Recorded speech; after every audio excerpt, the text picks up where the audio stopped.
L'ancien décret du 14 novembre 1988 a été abrogé et remplacé début 2012 par 3 nouveaux décrets, qui fixent les règles de conception, les règles d'utilisation et les règles pour les interventions.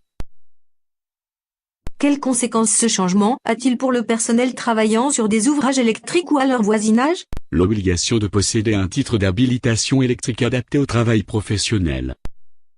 Qui, concrètement, est concerné? L'article R. 4544-09 du Code du travail prévoit que les opérations sur les installations électriques et à leur voisinage ne peuvent être effectuées que par des travailleurs habilités.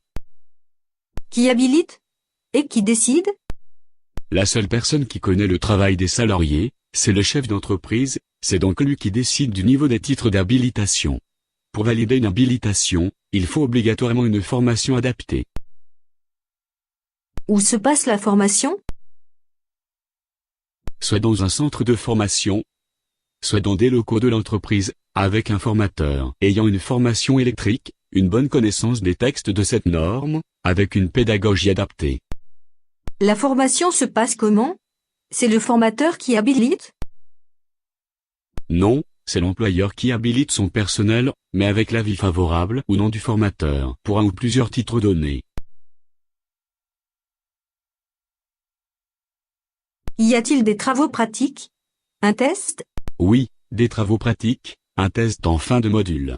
Une attestation nominative et individuelle sera délivrée avec les symboles acquis à l'issue de la formation. Quelle est la durée de formation pour des personnes dites non électriciens? 1 à 2 jours maximum, soit 1 ou 2 fois 7 heures. Quels sont les métiers concernés? Beaucoup plus que l'on ne pense. En effet, l'habilitation n'est pas réservée qu'aux électriciens. Pouvez-vous nous donner quelques exemples fréquents liés au personnel non électricien? Un peintre, il doit couper le circuit sur lequel il travaille, une personne qui réenclenche un disjoncteur, un chargé de travaux, un ouvrier qui répare une rallonge, la personne qui refixe une prise défaite, dans une école, parce que le danger est présent, etc.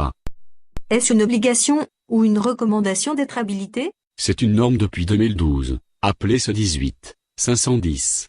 Obligatoire pour tout salarié, même si on travaille seul à son compte, également pour le personnel intérimaire.